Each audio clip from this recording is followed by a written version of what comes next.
Shalom, shalom. Shalom. We're the Brothers of Great Millstone, Charlotte, coming at you again through the spirit and power of Yahawah. And before we get started, we want to give all praises, honor, and glory to Yahawah, Bahashem, Yahawashi, Bahashem, Racha HaKwadash. Double honors to the apostles and the elders of Great Millstone who taught us this truth and rule well.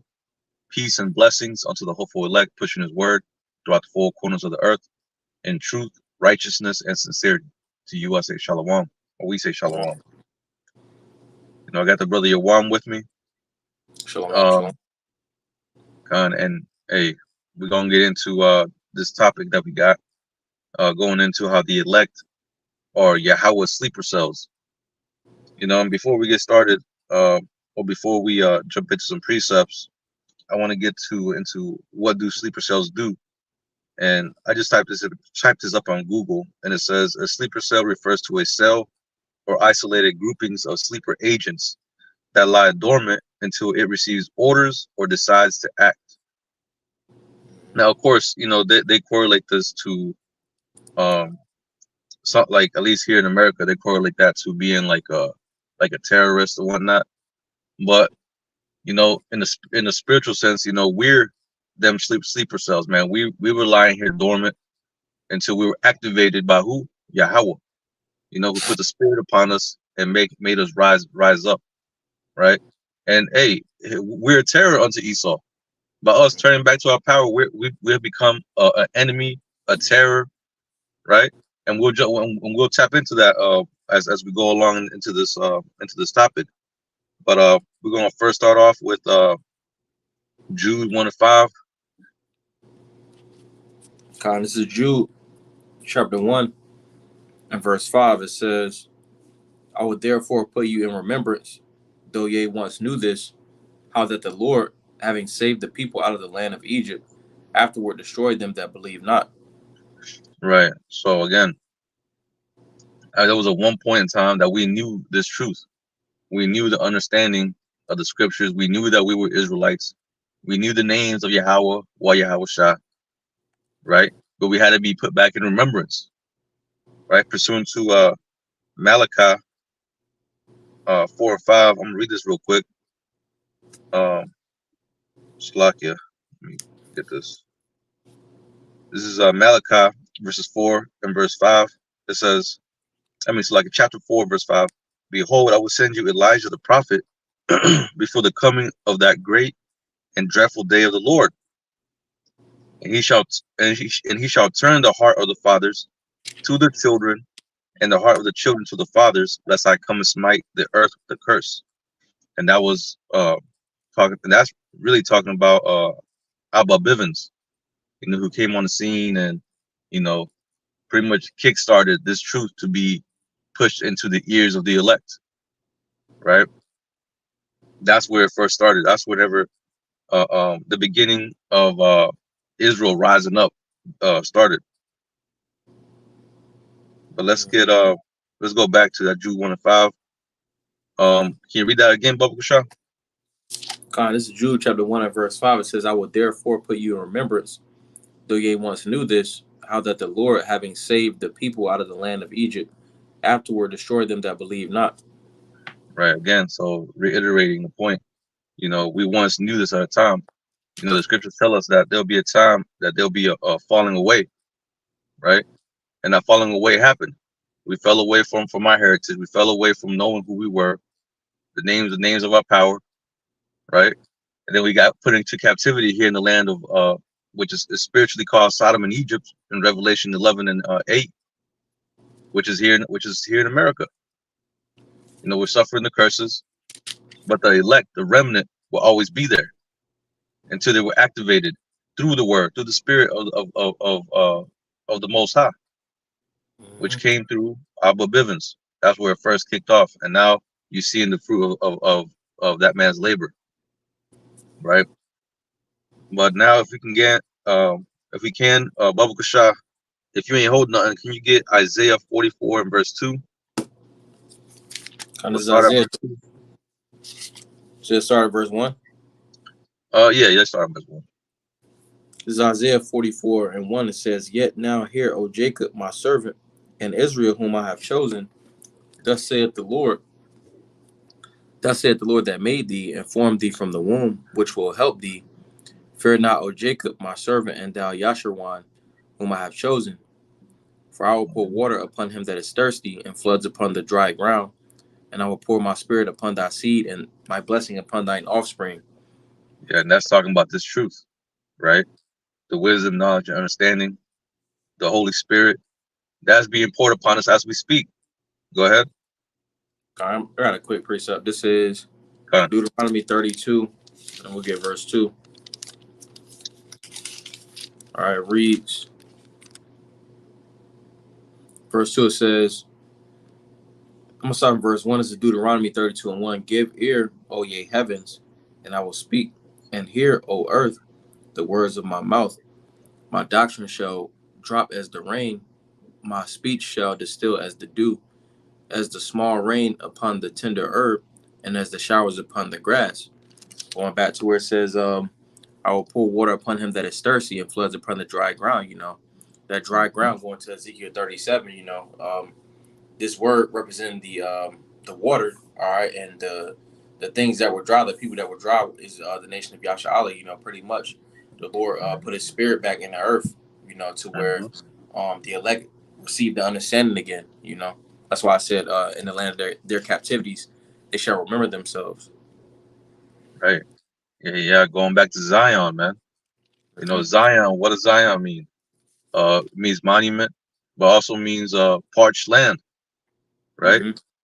And what do you do with the parched land? You pour water on it. So of course, this is talking about Zion. You know, and also Ezekiel 37, like the brother may mention, man, we were the dry bones, right?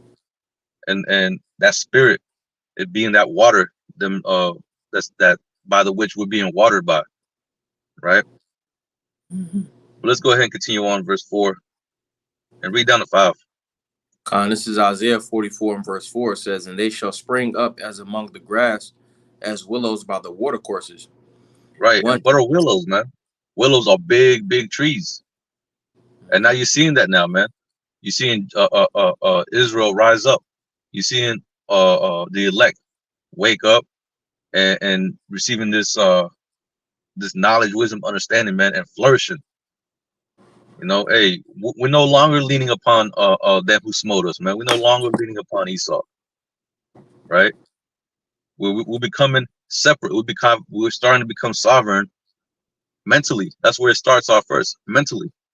We're breaking those chains off that Esau had on us, and now, the mental chains, and now we're cleaving unto Yahawah Hashem Yahweh Shah, right? Go ahead. Isaiah 44 and 5 says, "One shall say, I am the Lord's, and another shall call himself by the name of Jacob, and another shall subscribe with his hand unto the Lord, and surname himself by the name of Yasharallah." Right. So now we're coming back to our heritage, coming back to our true identity. We're no longer calling ourselves Black, Mexican, Puerto Rican, Colombian, all these other proverbs and bywords, Native American, that we were given upon us by our enemies. Right now, we're calling ourselves by our true name. Right, Yasha Allah, Israel. And you're seeing how this really affects Esau's system by us coming back to our true power. Esau has a problem with us calling ourselves Israelites, subscribing by the name of Yahawah and Yahweh Shah.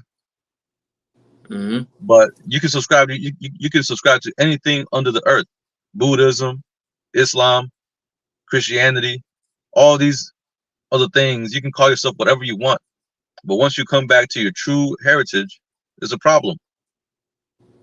And why Mm-hmm. is that? We Pretty can go much. into. Go ahead, I got a precept. Khan. This is Yahawah, Job chapter 17. We'll get verse 12. It says, "They changed the night into day. The light is short because of darkness." We're running back. It says they changed. Could you get that in the NLT, Bob Kushah? What was it, Job 17 and 12. Khan? So it says, they changed the night into day. The light is short because of darkness. And we go on to the NLT. Con. This is Job 17 and verse 12. It reads, "These men say that night is day. They Mm-hmm. claim that the darkness is light." They claim that the darkness is light. Pretty much that darkness representing the social construct. You see, the reason that it's a problem for Esau is because we're not operating the parameters of the boundaries that he's already set.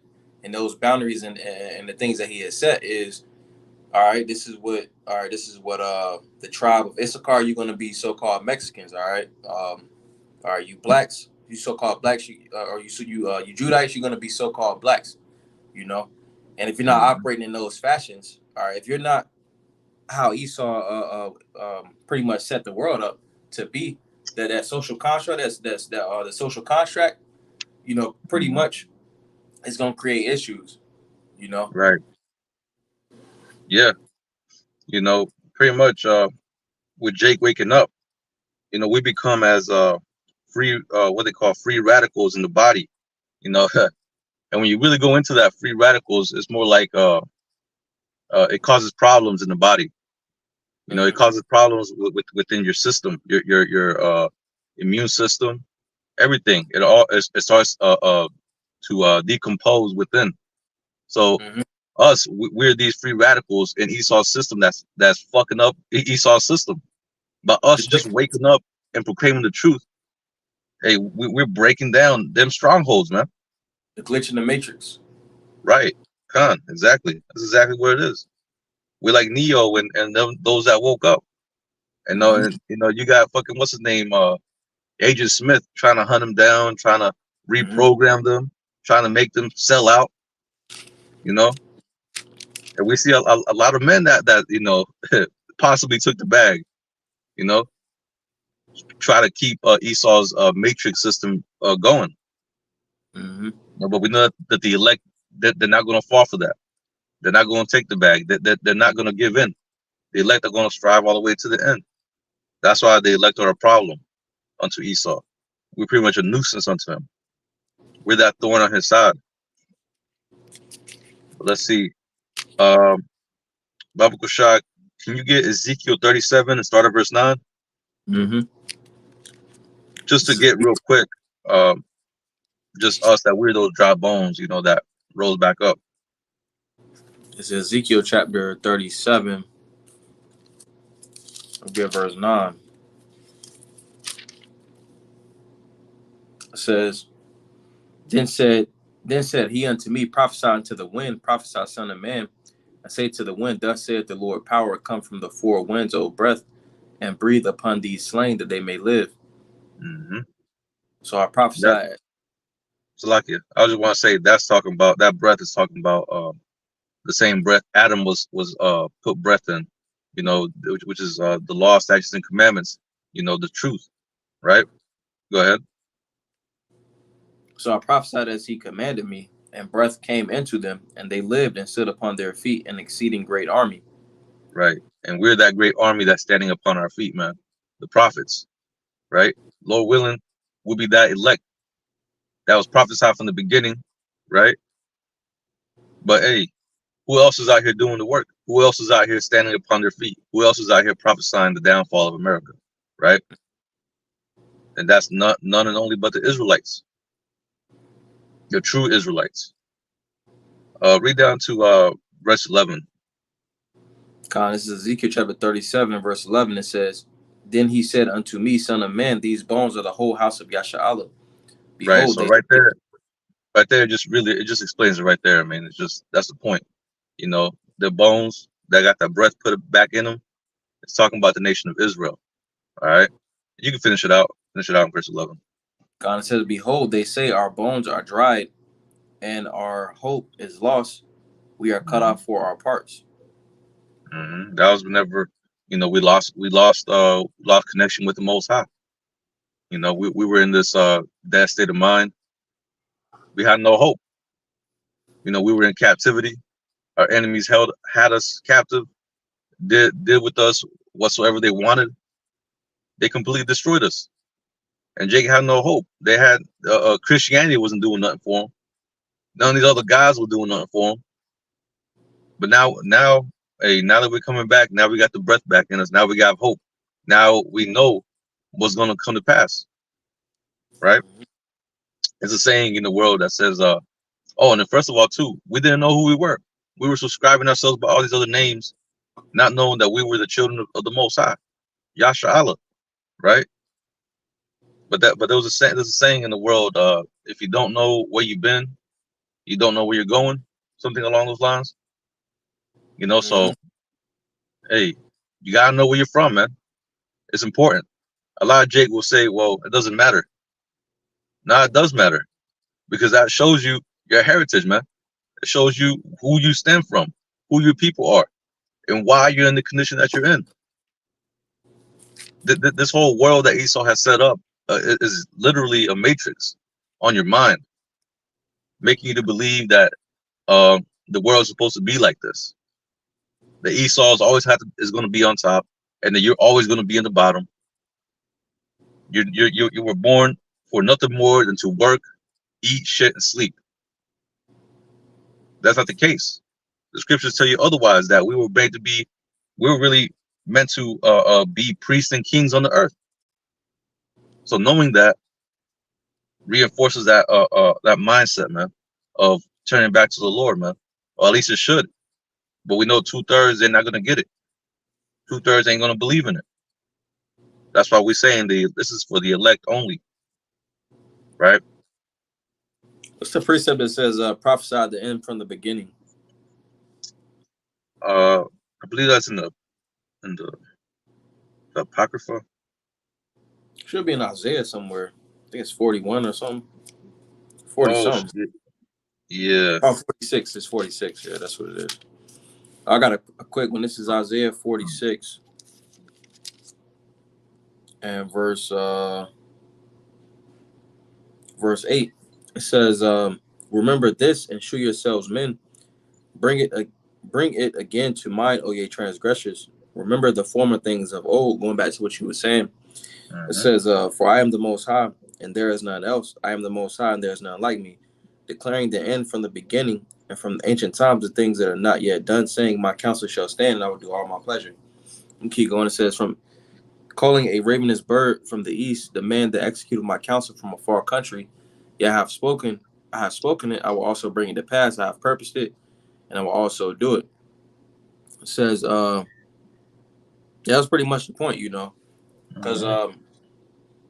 the end was prophesied from the beginning. It was declared from the beginning. So Right. if you know where you come from, where you stand at in prophecy, that would tell you what you should be doing in these last days. And for Jake to say it was a Jake, he was like, it was a meme. He said, all right, he knows that he's an Israelite. Well, how's that going to be beneficial to him as a person? So going back to that statement that you said, if you don't know your past, then how will you know your future?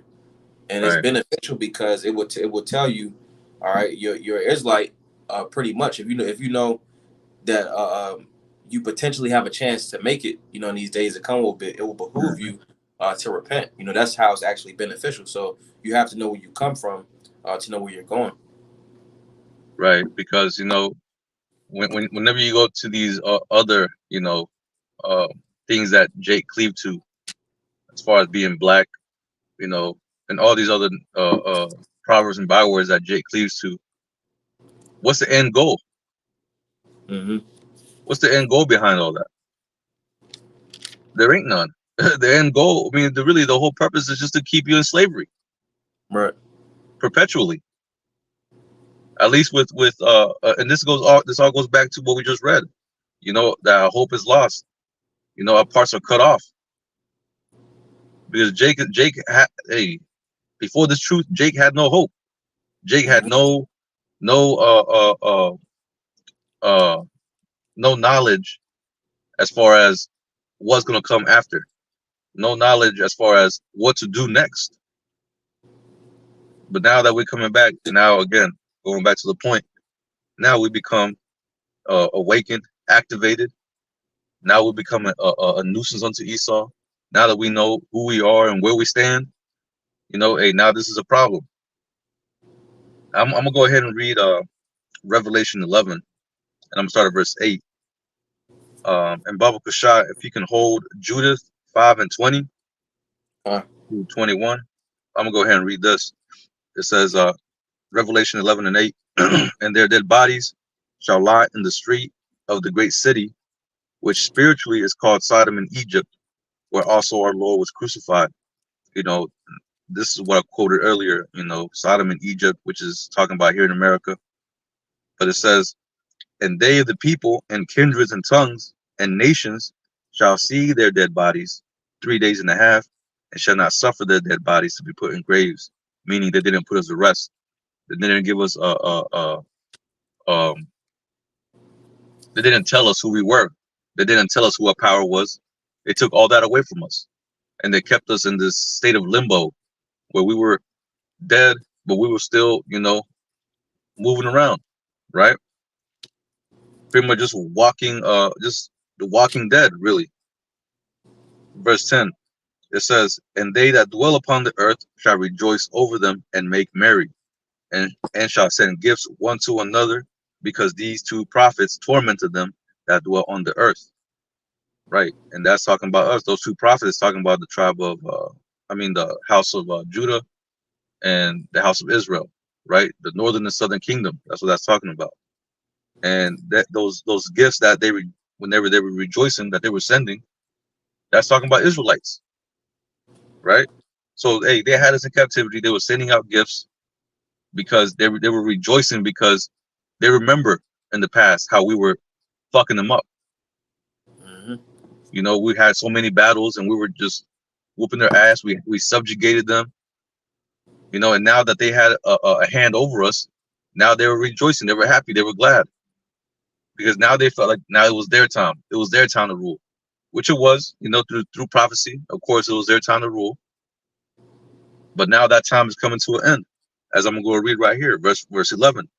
And after 3 days and a half, the spirit of life from the Most High entered into them, right? Which that 3 days and a half is pretty much going into a time period of roughly 350 years when Jake was, brought over here in cargo slave ships and lost their heritage, was stripped away from what they knew. But it says, Time was that time period 1619 to 1969. Khan, when Abba Bivens came on the scene. That's right. And it says, and they stood upon their feet, and great fear fell upon them which saw them. And who's the one that saw us? Who's watching us rise up? Our enemies. When you read Psalms 83, it lists our enemies. All these nations are our enemies, man. Primarily the house of Esau, right? They're the ones that orchestrated all this, that plotted and schemed to have us in this state, right? But great fear is falling upon them now, seeing that, hey, now they don't have control over us. Again, like I said, we're free radicals, man. Esau has no control over us, so the only thing he can do is abide his time and try to come up with a way with his new with his NWO plan, right, to try to take us out. But we know that whole idea is nothing but vanity, man. It's all vain because it's all gonna come to naught, right? Baba Kushak, can you go ahead and get that in Judith? Khan, this is Judith, also Yahawah, chapter 5. And we'll get verse 17. It says, and whilst they sinned not before their power, they prospered, because the Most High that hated iniquity was with them. Mm-hmm. But when they departed from the way which he appointed them, they were destroyed in many battles very sore, and were led captives into a land that was not theirs. Hey, there you go. Hey, Jeshurun waxed fat and kicked, man. Whenever we were doing good, we were living good, but then Jay got comfortable, it started going off, and what happened? Hey, them curses started cleaving onto us, man. We were taken captive. That's that's one of the curses in Deuteronomy chapter 28. Right? Go ahead. Khan, I got a quick precept going into that. Khan. This is Jeremiah chapter 23 and verse I'll start from verse 19. It says, he shall be buried with the burial of an ass, drawn and cast forth beyond the gates of Yerushalayim, Jerusalem. Go up to Lebanon and cry and lift up thy voice in Bashan and cry from the passages there. It's like from the passages, for all thy lovers are destroyed. I spake unto thee in thy prosperity, but thou saidst, I will not hear. This hath been thy manner from thy youth, that thou obeyedest not my voice. All right, and pretty much like you was going into, um, that's pretty much how 2/3 of Jake have operated. When they was in prosperity, they pretty much forgot about the Lord. That's why the scriptures say, Yahshua wax fat and kick. So pretty much Jake has always been in that rebellious spirit, and Jake is super resilient. So even when Jake is at the bottom, he feels as if he knows everything. He still don't want to repent. 2/3. There's a precept that goes when there is in the time of prosperity, there's a forgetfulness of affliction. Right. The time whenever you needed the Most High. You forget about the times of Egypt. You forget about the hard times where you were praying to the Most High whenever you living good. And that's Jake all the way, man. Jake starts feeling himself, starts feeling good. Hey, the Most High is like an afterthought. And that's the problem. That was always been that Achilles heel unto Jake, man. But this time, when we're gonna see when we receive our rest, we're gonna be perfect. So hey, we're never gonna go off. Those tendencies of putting the Most High in the back, that's not gonna be in our thoughts, right? Come, we can go back to that. Yeah, Go ahead.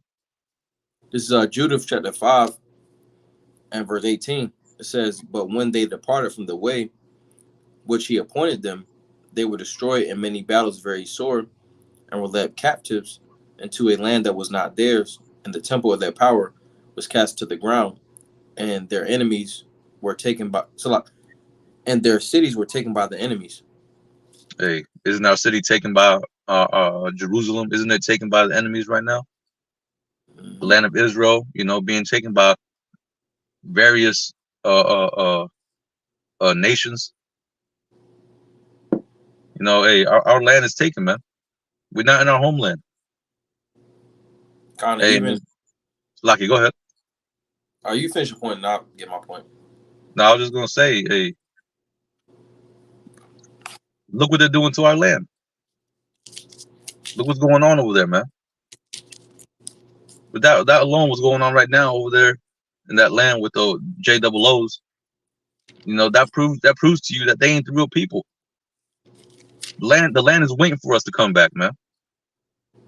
In Romans 8, I forgot what precept it is, but it's in Romans 8. I think it's 16, if I'm not mistaken, or 15. Pretty much saying, roughly paraphrasing, that all creation is waiting for us to return back, man. For the manifestation of the sons of the Most High. The all creation is waiting for us, man. The land is waiting for us to return back, right? You got it, bro. Connor says, you pretty much mentioned how the land is inhabited by strangers, and then also on a spiritual note, it says, and their cities were taken by the enemies. I got a quick precept. This is Isaiah Yeshaya chapter 1 and verse 7. Verse 6, it says, verse 5, it says, "Why should ye be stricken any more? Ye will revolt more and more. The whole head is sick and the whole heart faint. From the sole of the foot even unto the head, there is no soundness in it, but wounds and bruises and putrefying sores. They have not been closed, neither bound up, neither mollified with ointment." So pretty much Jake has been comfortable and resilient in this state. Verse 7, "Your country is desolate, your cities are burned with fire, your land strangers devour it in your presence, and it is desolate as overthrown by strangers." So pretty much going into the point, Jake also is spiritually destroyed. So tying back into where it says, and their cities were taken by the enemies. So 2/3 is ultimately comfortable with this. You give them sports, the ability to vote, and then Jake fall right back asleep. Yeah, that's Jake, man.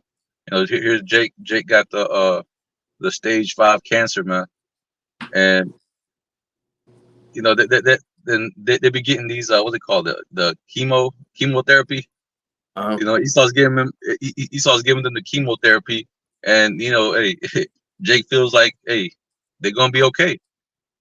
It's like, nah, man, you gotta cut that cancer out, man. You gotta figure out a way to heal that cancer. You know that them chemo treatments ain't doing nothing for you, man. Like the brother mentioned, all these bread and circuses, man. You know, giving y'all these penny burgers, giving Mm-hmm. y'all these $half-a-dollar burgers, goddamn giving y'all all these distractions for y'all to pretty much distract y'all's minds, giving y'all all these drugs for y'all to not wake up, for y'all not to pretty much to dull the pain of enduring here in America, man. Mm-hmm. Because Going this back place to is hell. Salakia. I'm about to say Isaiah 1 and 7, 1 and 6. It says, from the sole of the foot unto the head, there is no soundness in it, but wounds and bruises, and putrefying sores. They have not been closed, neither bound up, neither mollified with ointment. You know, pretty much you saying pretty much they just give treatment, so to speak. They don't Hmm. necessarily give a cure. Yeah, and Right. Jake is totally cool with it, you know. But Hmm. going back to I think it's in Luke, it talks about Lazarus and the rich man. You know, Hmm. with Lazarus, which is I believe it's Alazar in the Hebrew, but pretty much they represented Israel, and Hmm. the heathen pretty much benefit off of Jake's downfall. You know, Yeah. Hmm. on Jake being in ruins. Yeah. Yep. Yeah. Yeah. And, hey, like the brother said, hey, them nations, there are those dogs in that parable, man. Just right there, along, right behind Jake, man. Just pretty much benefiting off of him, using Jake as merchandise. That's the reason why everything is pushed towards Jake. Jake is the biggest consumer of everything, man. Right. But anyway, you know, we can go back to that Judith. And Judith chapter 5 and verse 19 says, "But now they are returned to their power and are come up from the places where they were scattered, and have Hmm. possessed Jerusalem, where their sanctuary is, and are seated in the hill country, for it was desolate. Hmm. Now there now therefore, my Lord and Governor, if there be any error in this people, and they sin against their power, let us consider that this shall be their ruin, and let us go up, and we shall overcome them." Hmm. Verse 21. "But if there be no iniquity in their nation, let my Lord now pass by, lest lest their Lord defend them, and their power before them, and we become a reproach before all the world." Right. So Esau and our enemies, they know this, man. They know that if Jake is in constant sin, which is they set up America to be like that, you know, the valley of the shadow of death, you know, uh what are the because the wages of sin is death, right? So in order to keep Jake in this death type of lifestyle is to promote sin, right? So again, this is the valley of the shadow of death. America's the valley of the shadow of death, and Jake living in it, it's susceptible. Jake's very susceptible to death because of the sin that's being promoted here in America, and Jake's acceptance and what's that word? Ignorance. Kind of ignorance, but also just the fact that he embraces it. You know, he embraces the lifestyle, the American lifestyle, which is nothing but wickedness. Oh, well, they do more than accept it. They pretty much 2/3 pretty much uphold the American way of life. Right, right, exactly, man. Hey, hey, Jake would die, man. Jake would die for the American lifestyle, for the American what's that word? The American dream. American dream, the American values, right? Mm-hmm. Hey, Jake will go hard for it, man. Mm-hmm. But going back to the point, uh, that latter part, verse 21, it says, "But if there be no iniquity in their nation, let my Lord now pass by, lest the Lord defend them, and their power before them, and we become a reproach before all the world." So again, going back to that point, man. Hey, Now that they know that we're waking up, we're rising up, we're coming back to our power. That is a major threat unto their system. Mm-hmm. That's the reason why a great fear fell upon them, right? Which saw us, man. They're watching us rising up. They're seeing us, seeing the videos, seeing the edification going out.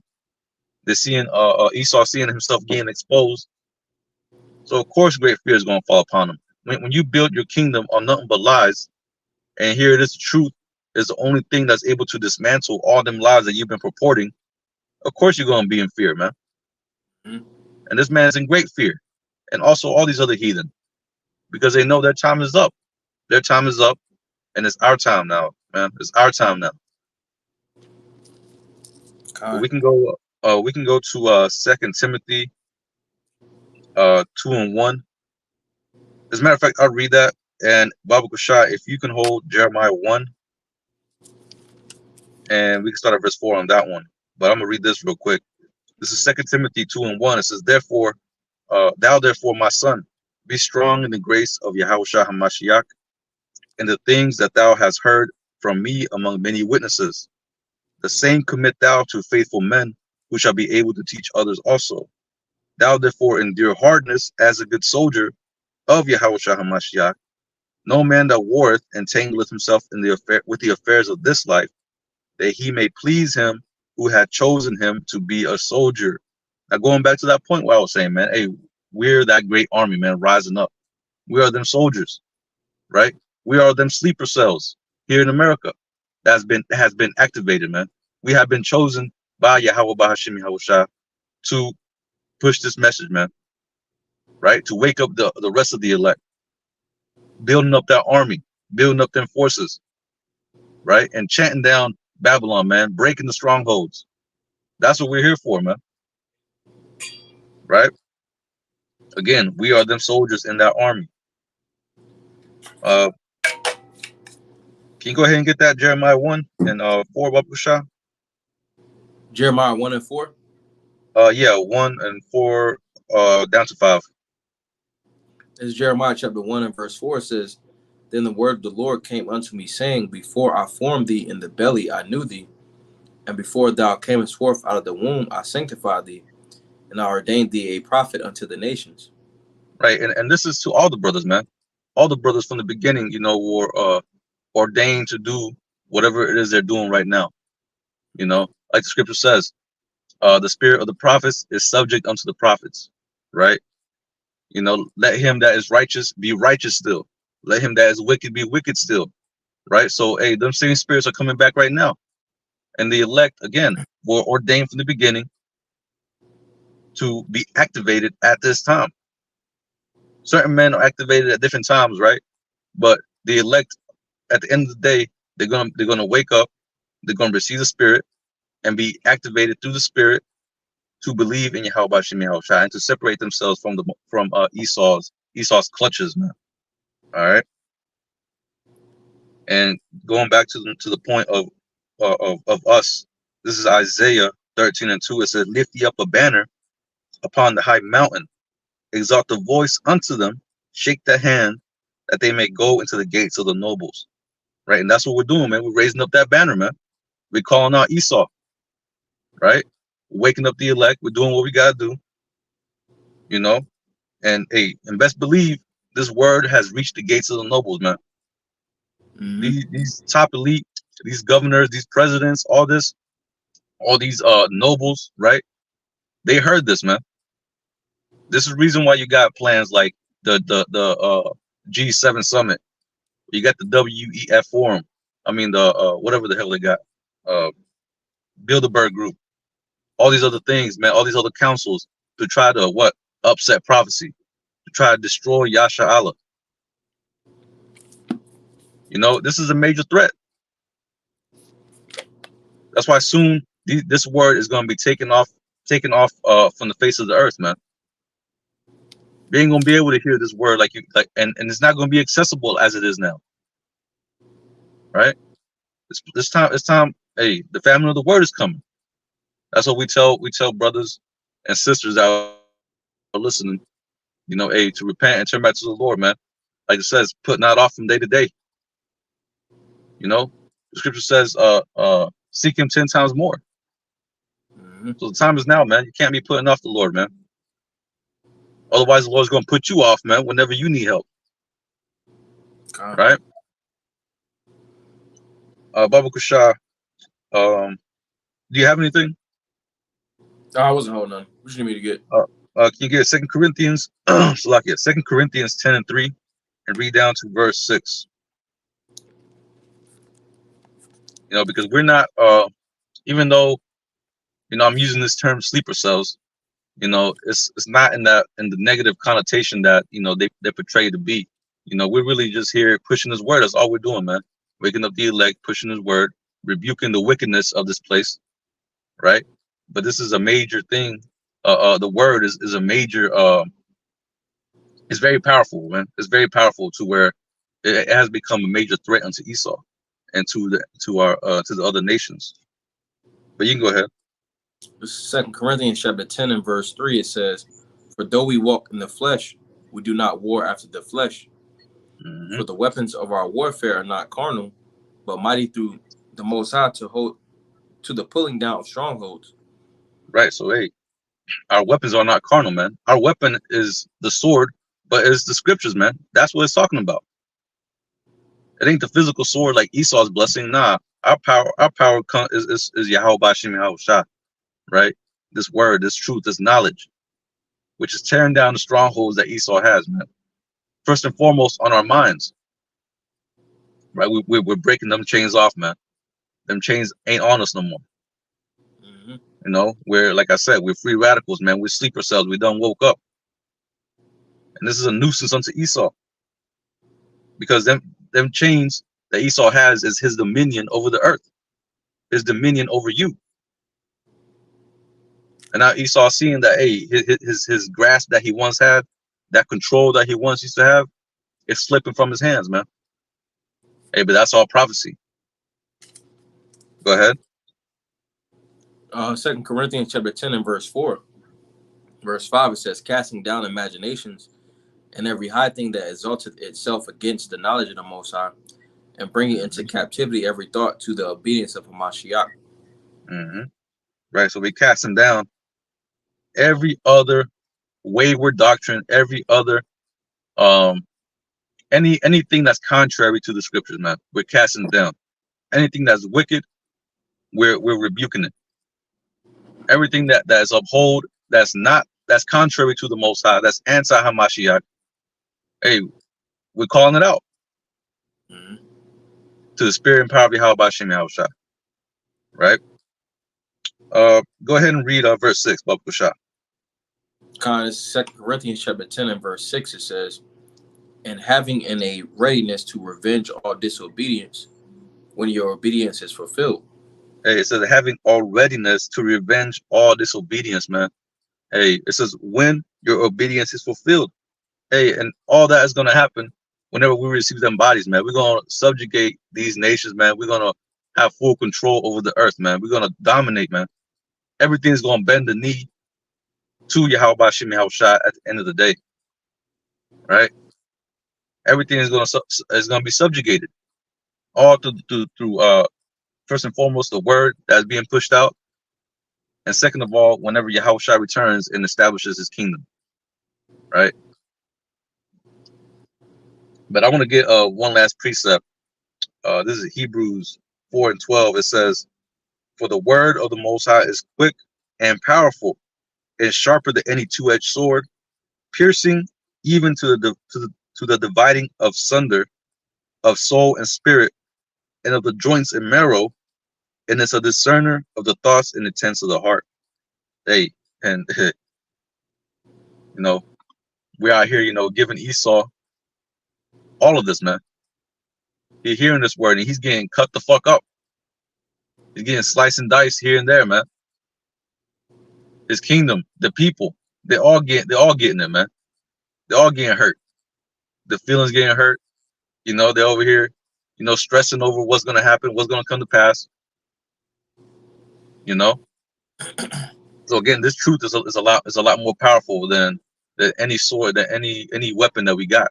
Because either ways, you know, Esau's got the blessing of the sword, So the only thing we can combat him with is the truth, which, hey, as we can see, is very painful to Esau, man. You know, whatever happened to sticks and stones, man. Right? Sticks and stones may break my bones, but words would never hurt me. That was the shit that Esau used to always say back in the day. And now look at this shit. They don't say that shit no more. Right. Hey, if you got anything, bro, you can go ahead and bring it out. That's pretty much all I had. Okay. Got a quick one. Con. This is Isaiah chapter 28 and verse 17. It says, judgment also will I lay to the line, and righteousness to the plummet, and the hail shall sweep away the refuge of lies, and the waters shall overflow the hiding place. And that's essentially what we see taking place.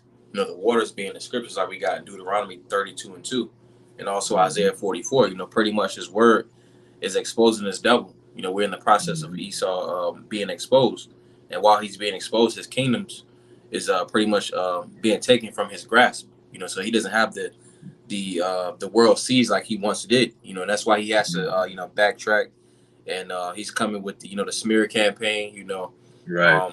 Pretty much to take away the word, or to pretty much make this word less accessible to the masses. You know, so that he can push forth his NWO. You know, but he's not going to get it fully off the ground.